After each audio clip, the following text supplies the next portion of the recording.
اکرم صلی اللہ علیہ وسلم نے ایک مرتبہ 3 دفعہ قسم کھائی،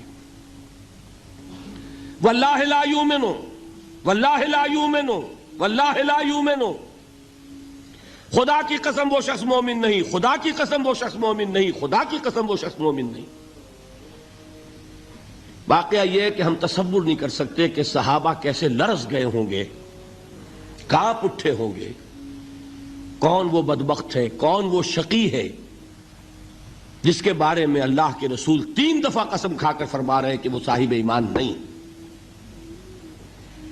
قیل من یا رسول اللہ، کسی نے ڈرتے ڈرتے پوچھا ہوگا اے اللہ کے رسول کس کے بارے میں ارشاد فرما رہے ہیں؟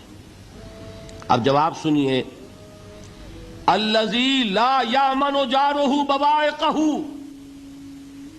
وہ شخص کے جس کی ایذا رسانی کی وجہ سے، جس کی بدخلقی کی وجہ سے اس کا پڑوسی امن میں نہیں ہے۔ یہ کوئی گناہ کبیرہ ہے؟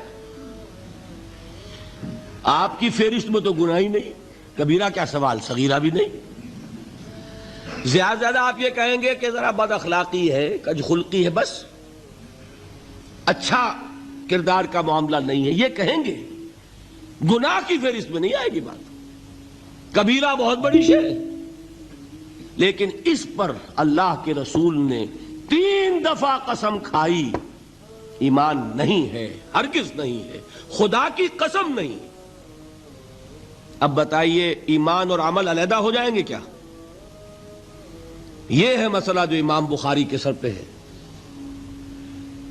حبیبی یا رسول